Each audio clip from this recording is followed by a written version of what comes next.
You know that moment when you finally lie down, the room gets quiet, and instead of relaxing, your brain decides it wants to hold a full conference meeting? Yeah, you're not the only one. A lot of people tell me the same thing. I'm totally fine all day, but the second I try to sleep, my mind won't shut up.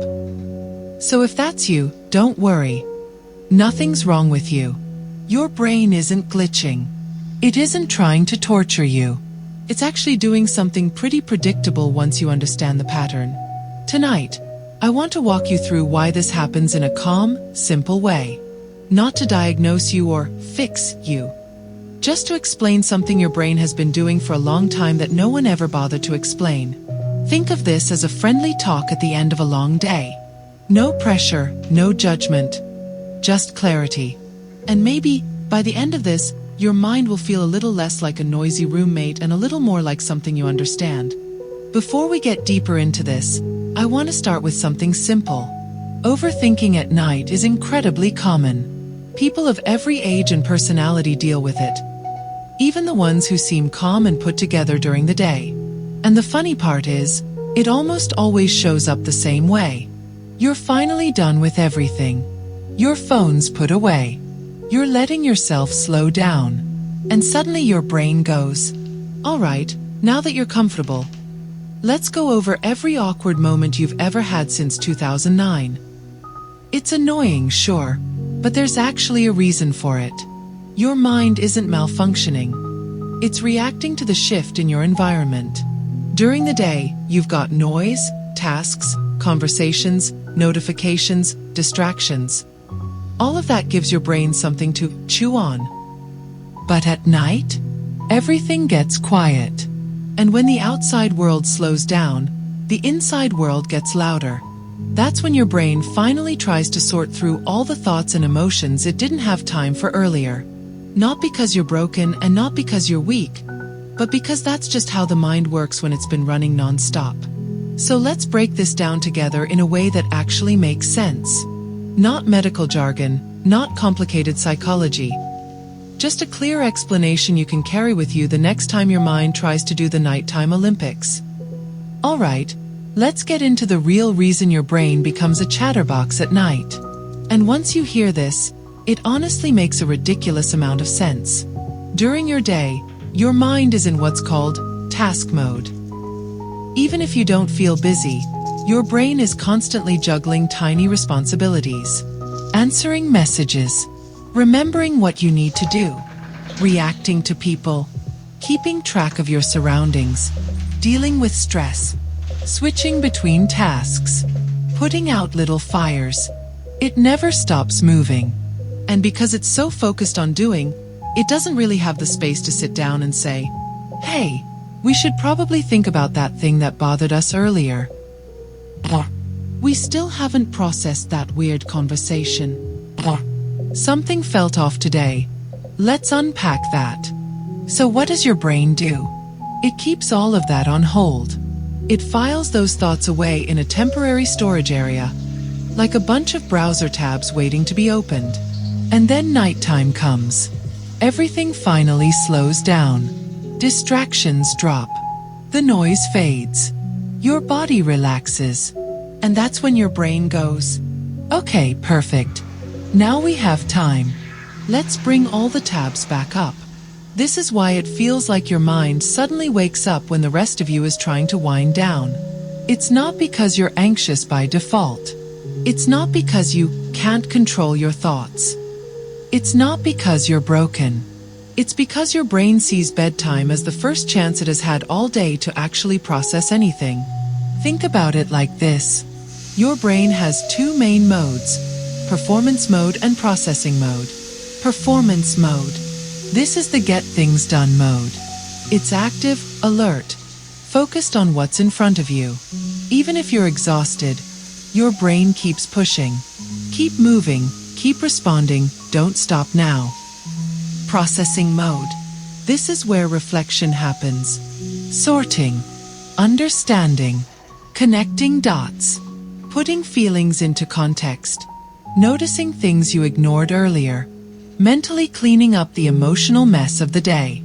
Daytime rarely gives your brain permission to enter that mode. But nighttime does. This is why people often say, "I don't even feel stressed during the day. It only hits me at night." Because during the day, you're distracted. You're on autopilot. You're in motion. It's only when the motion stops that your inner world finally catches up. And here's another piece that people never explain. Your brain likes predictability. It likes finishing loops. It likes tying up loose ends.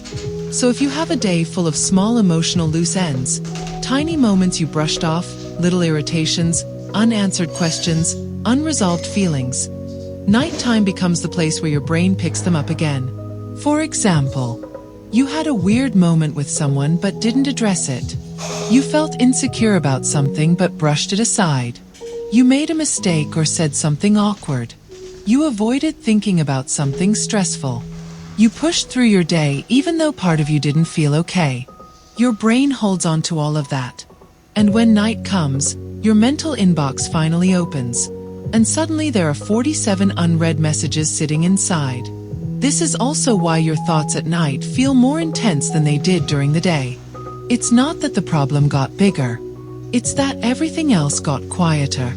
And when the outside world gets quiet, the inside world finally gets loud enough to be heard.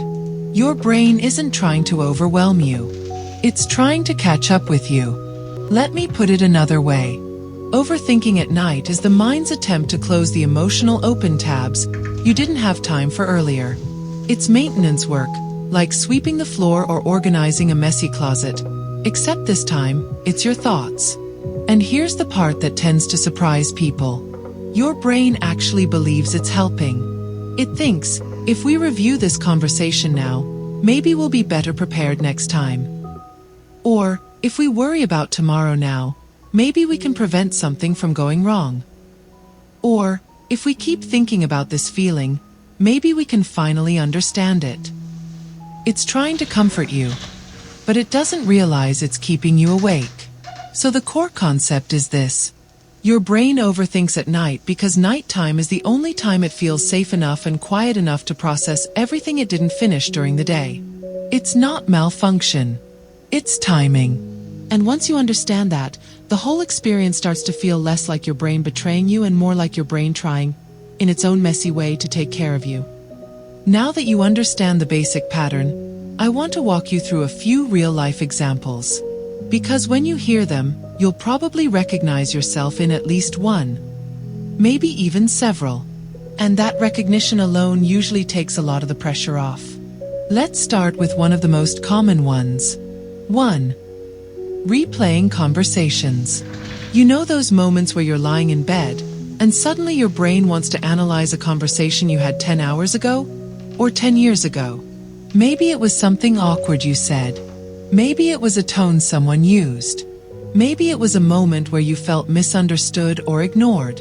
And now, instead of sleeping, you're running through it like a detective, trying to figure out. Why did they say that? Did I respond wrong? Did they think I was weird? Should I have said something different? This happens because your brain cares a lot about social safety. Humans are wired to belong. We're wired to avoid rejection. So when your brain detects even the slightest social uncertainty, it saves that moment for later. And later usually ends up being bedtime. Your brain isn't trying to embarrass you.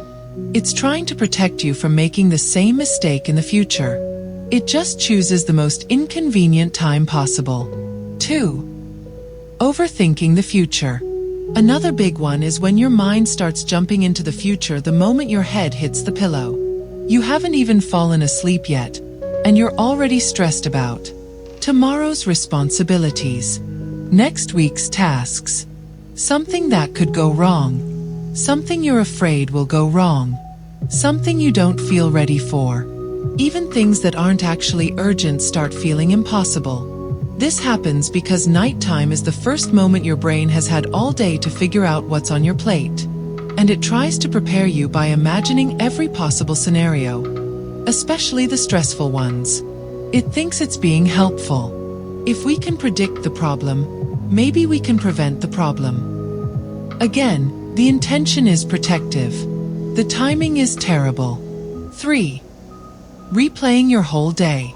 Have you ever gotten into bed and suddenly everything from your day starts playing back? The small mistakes you made. The things you forgot to do. The moments you felt insecure. The parts of the day that didn't sit right with you. The people you interacted with. The responsibilities you half did. Your brain is doing a full audit of your day. Not because you failed, but because it didn't have time to process those moments when they happened. So it saves the review session for when the world is quiet. And there you are, wide awake, watching the highlight reel. 4. Old memories suddenly resurfacing. This one catches people off guard. You're trying to sleep, and suddenly your mind brings up a memory you haven't thought about in years. Sometimes it's a cringe memory. Sometimes it's emotional. Sometimes it's something unresolved. And you think, why am I remembering this now? The answer is simple. Your brain finally has the silence to access deeper storage. Those memories didn't appear out of nowhere.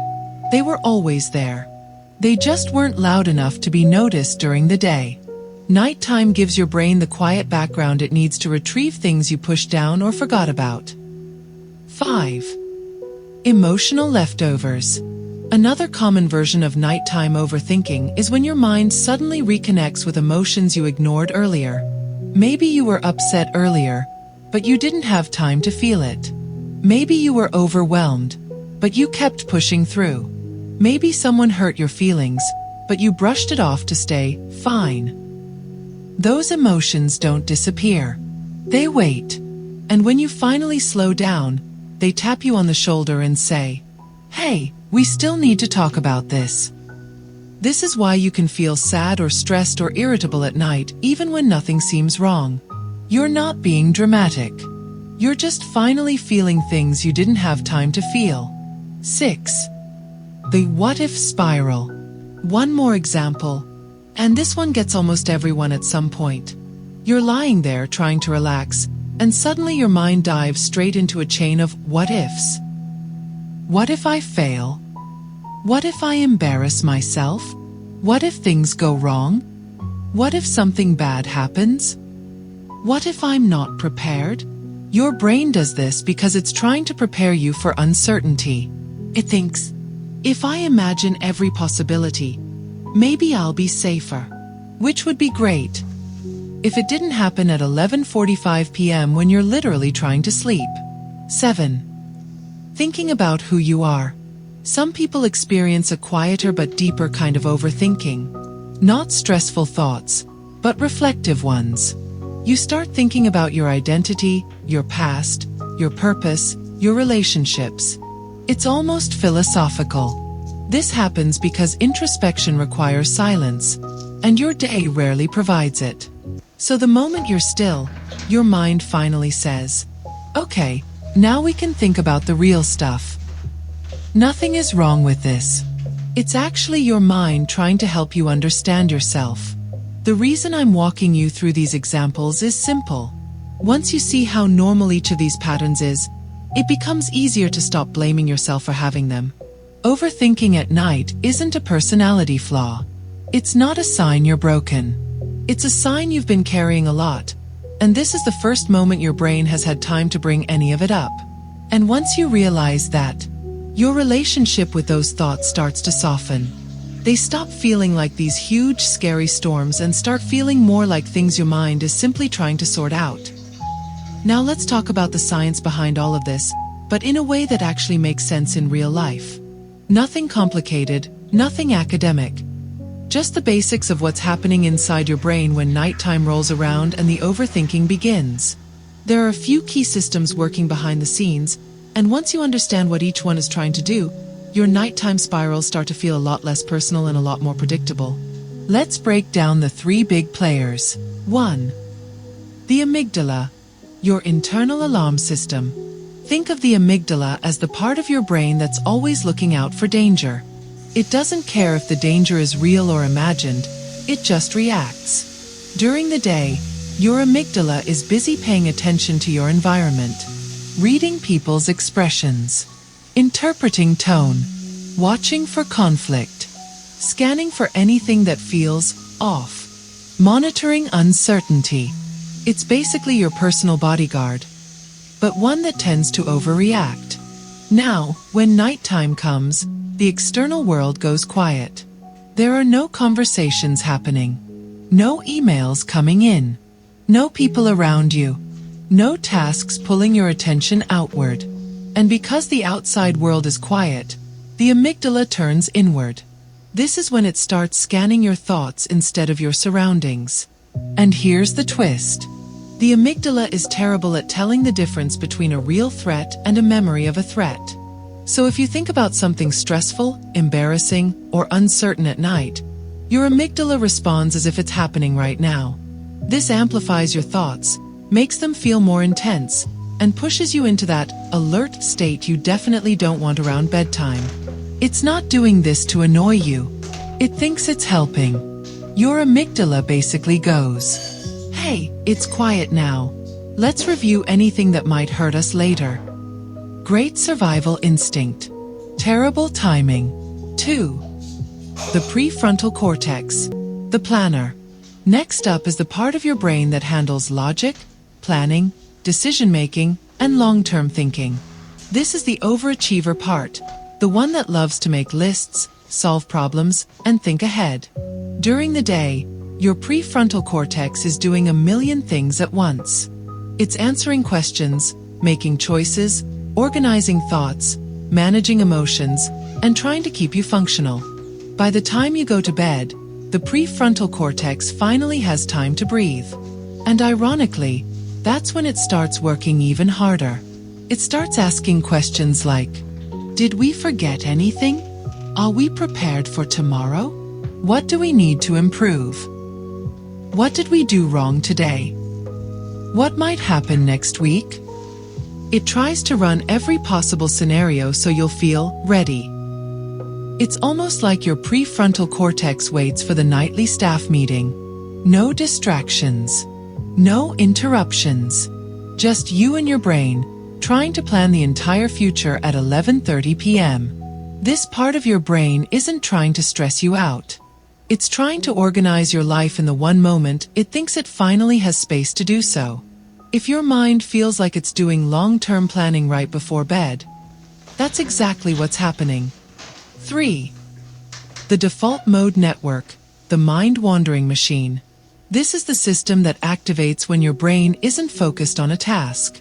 You know when you're showering, driving, or lying down and your mind just starts drifting. That's the default mode network. It's responsible for daydreaming, replaying memories, imagining scenarios, exploring what-ifs, self-reflection, analyzing emotions, reviewing the past, planning the future, creating mental movies. This network is incredibly active at night. Why? Because tasks are finally gone. There's nothing to focus on. So the mind wanders. And sometimes it wanders into deep, emotional, nostalgic, or stressful territory. The default mode network loves digging through old files, pulling out moments you forgot about, and exploring ideas you didn't have time for earlier. It's the part that says, "Hey, remember that thing from 5 years ago that still bothers you? Let's open that real quick." Again, not helpful for sleep, but very normal. How these three work together. Now here's where everything comes together. At night, when the world gets quiet, the amygdala scans for emotional danger. The prefrontal cortex tries to plan and prepare. The default mode network goes into exploring mode. And because there are no distractions, their effects feel amplified. This is why nighttime thoughts feel heavier, deeper, more emotional, more urgent, more dramatic, harder to ignore. During the day, the noise of life keeps these systems in the background. At night, they move to the front of the stage. Nothing about this means your brain is malfunctioning. This is literally how the brain has evolved to work. You're not overthinking because you're weak. You're overthinking because your brain is doing its job, just at the exact moment you wish it wouldn't. Why it feels worse when you're tired. Here's another layer people don't talk about. When you're exhausted, your emotional regulation drops. Your brain doesn't have the same resources it had earlier in the day. It's like your mental volume control stops working properly. So thoughts that would feel small at noon feel huge at midnight. Not because the thought changed, but because your mental energy didn't. That's why something can seem dramatic at night and completely irrelevant in the morning. Your thoughts didn't change. Your brain chemistry did. And here's the reassuring part. Once you understand what's happening, once you see it as a wiring issue and not a personal issue, the whole experience becomes less intimidating. It's not your brain attacking you. It's your brain trying to process things at the wrong time. It's not you can't control your thoughts. It's your brain finally has the quiet it needed to think. It's not you're too emotional. It's your emotional systems are more active when the world is silent. You're not broken. You're not failing. You're not unusual. You're just a human with a human brain, doing exactly what human brains do. Now that we've talked about how your brain works, I want to shift into something a little more personal. Because understanding the science is helpful, but understanding yourself is what actually brings the relief. So let me say this clearly, and I want you to hear it in the calmest, most human way possible. There is nothing wrong with you for overthinking at night. Seriously. Nothing. A lot of people treat overthinking like it's some kind of character flaw. Like it means you're dramatic, or sensitive, or weak. And that's simply not true. Overthinking is usually a sign that you've spent a long time being strong in situations where you didn't have the space to feel things fully. It's what happens when you keep showing up, keep pushing through, keep handling things. Even when part of you wanted to slow down, your brain doesn't wait until bedtime to bother you because it enjoys stressing you out. It does it because that's the first moment you've been still all day. Most people don't realize this, but nighttime overthinking is actually a form of emotional backlog. It's your mind finally saying, "Hey, we didn't get to talk about this earlier, and it matters."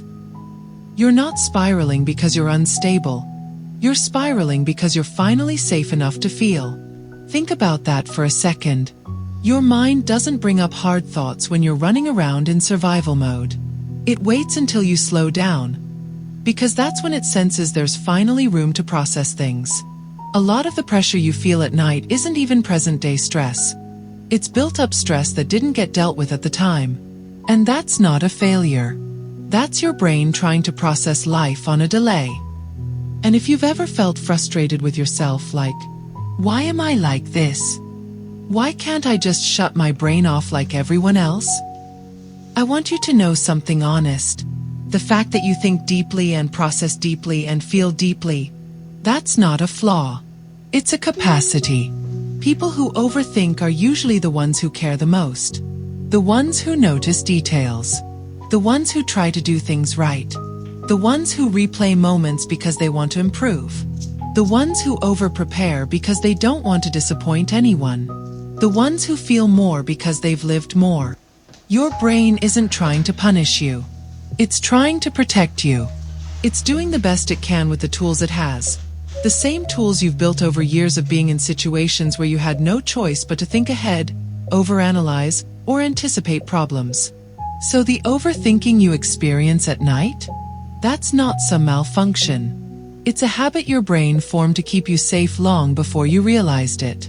And here's the part most people never recognize. You have nothing to be ashamed of for thinking the way you do. Your mind is allowed to be busy. Your thoughts are allowed to be messy. Your emotions are allowed to show up when they finally have room. You don't have to fix that part of yourself. You just have to understand it, because once you understand something, it stops feeling like the enemy. And if your brain is loud at night, it doesn't mean you're failing. It means you're overdue for the chance to slow down. You deserve the space that nighttime gives you. The space to process, reflect, and understand yourself. You're not too much. You're not broken. You're not weak. You're a human being with a mind that's been working hard for a long time. And it's allowed to rest now. Now that we've gone through the science and the patterns, I want to take a step back and zoom out for a moment. Because nighttime overthinking isn't just about brains and chemicals and old habits. It's also about you as a person and what you've been carrying. So think of this part as the slower, quieter stretch of the conversation. Like if we were sitting in a living room late at night, lights dim, just talking through the things most people keep in their heads and never say out loud. Let's talk through a handful of truths about overthinking. Real truths, the kind that help you put your mind back into perspective. 1. Overthinking usually hits people who were forced to grow up fast. People who had to be responsible early. People who had to notice danger early. People who had to watch their environment closely because it wasn't predictable. If that was your reality at any point in your life, it makes perfect sense that your brain still scans everything. Memories, conversations, possibilities. Even at night, your brain learned vigilance before it learned rest. And it's not easy to unlearn something that once kept you safe. 2.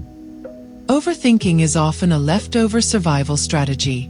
If you had to anticipate someone's moods, if you had to avoid conflict, if you had to read the room constantly, if you had to predict how people might react, your brain didn't forget those skills just because you got older. It kept them. It still uses them, even in situations where you're actually safe, especially at night. Not because danger is present, but because the old wiring is still active. So when your brain spirals at midnight, it's often running on outdated settings, not current THR. Eats. 3. Overthinking happens because your brain hates unfinished business.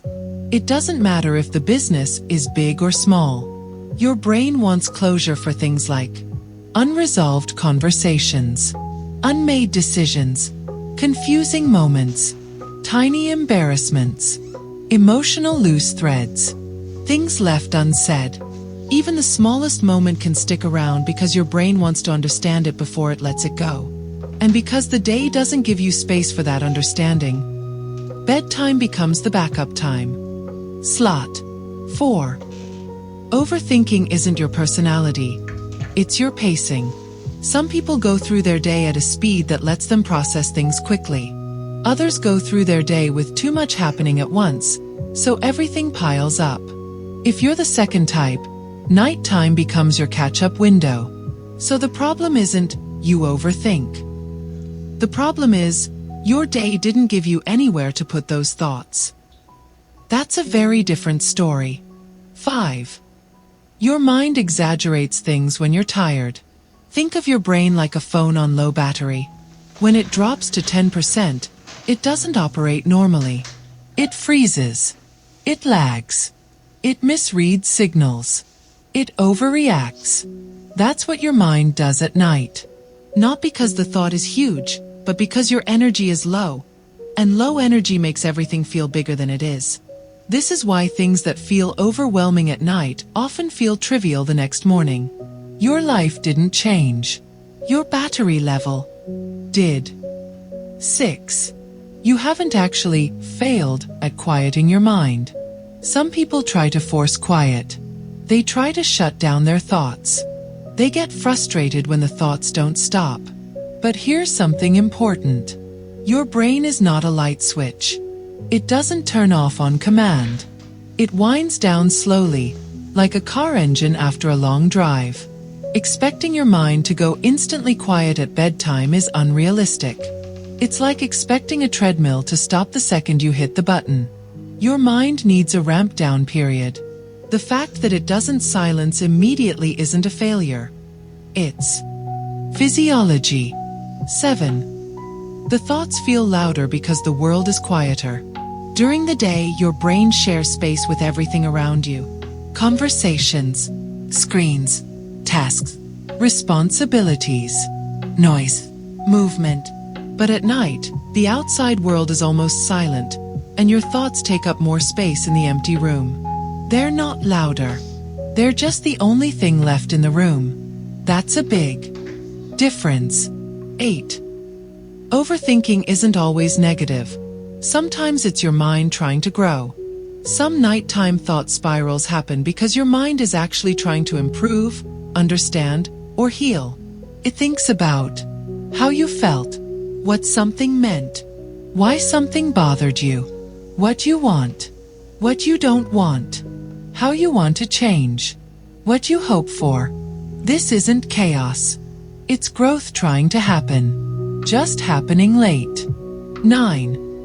Not every nighttime thought needs a response. One of the most helpful things to realize is that you don't have to fight every thought that shows up. You don't have to debate it. You don't have to fix it.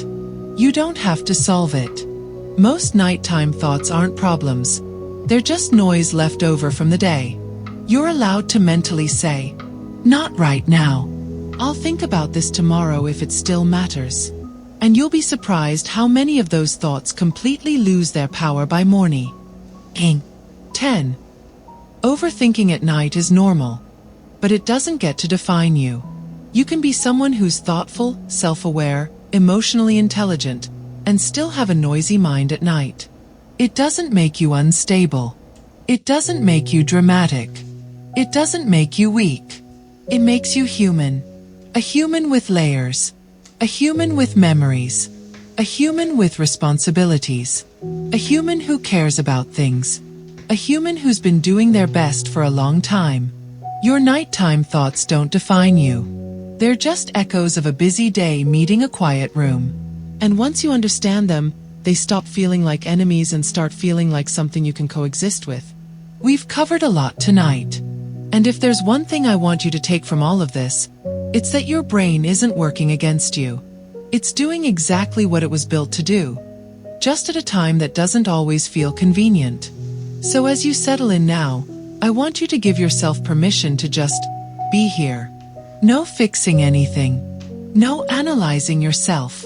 No trying to solve tomorrow's problems. Just being a person who had a long day and deserves a quiet moment. You don't have to control your mind right now. You don't have to turn off your thoughts. You don't even have to feel perfectly calm. It's enough to simply understand what your brain has been doing, and know that nothing about it makes you unusual or flawed. If your thoughts drift around for a little while, that's okay. That's normal. They'll settle when they're ready. And you don't need to force anything. Just think of this as the part of the day where you finally get to lay everything down. The tasks. The expectations. The emotions that didn't get airtime. The little moments you carried without noticing. All of that can stay on the outside for now. You've shown up for yourself today. Maybe more than you realize. And you made it here, to this moment, where nothing is being asked of you anymore. If tomorrow needs your attention, it will get it tomorrow. But right now, you've done enough. Let your body sink a bit deeper into wherever you're resting. Get comfortable in a way that feels natural. Let the weight of the day drift a little farther away. There's nothing you need to hold on to right now. Whether your mind gets quiet quickly or takes its time, both are fine. You're allowed to wind down at your own pace. You're allowed to let things go gradually. You're allowed to rest without earning it. Just breathe in a way that feels easy. Not forced, not controlled. Your body knows what to do. Your brain will catch up. And if you're still awake for a while, that's completely okay too. You're not doing anything wrong. Sometimes the most restful moments aren't the ones where you fall asleep instantly. They're the moments where you finally stop pressuring yourself. So take this time, however long it lasts, to just relax into being human. Your mind is allowed to be soft here. Your thoughts are allowed to be gentle. And you're allowed to rest, without worrying about doing it perfectly. Whenever your body decides it's ready for sleep, it will take you there. You don't have to chase it. Just let the day fall behind you, little by little. And know this. You made it through today. You'll make it through tomorrow.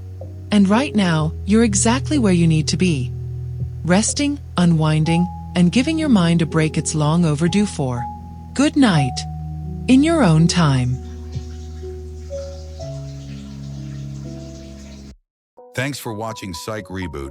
Take a breath, reset your mind, and I'll see you in the next one.